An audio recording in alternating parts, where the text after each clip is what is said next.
Fala, meu povo. Olha, meu povo, aqui, ó. Olha o sol. Sozinho aí, aqui no condomínio. Mas o bicho tá pegando, olha. As bananeiras lá embaixo, olha a árvore aqui, ó. Olha. Tá faltando energia direto. Foto chega, porque o vento tá muito forte aqui. Aí tá balançando os fios, acho, né, na rua. Olha lá do outro lado das árvores como estão. Não vai chover, mas o vento que tá um vento muito forte, tá esquisito. Tá batendo nas portas aqui nos apartamentos.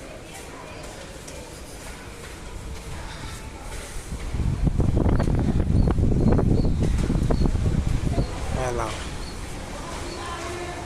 Olha. Olha lá do outro lado, olha como tá as árvores. Tá passando um vento forte aqui que é Ave Maria.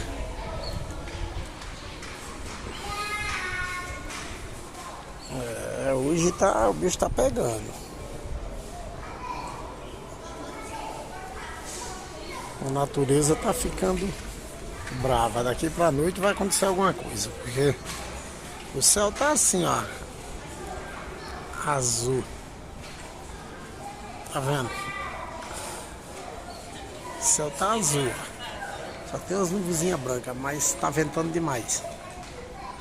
Você é doido, tá dando até medo. A gente não tá nem assistindo porque tá direto faltando energia e chegando.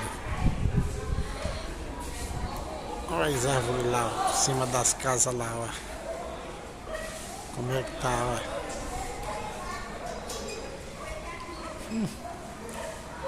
Forte, né?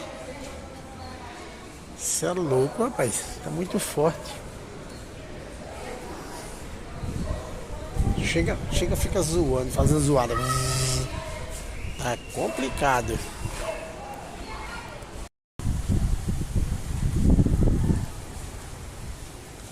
Nossa, tá muito forte o vento. Olha, olha. Olha o pé do... Olha aqui o pé. Nossa. Eu não entendo porquê. Eu acho que vai chover, viu? Se formar chuva, o bicho vai pegar.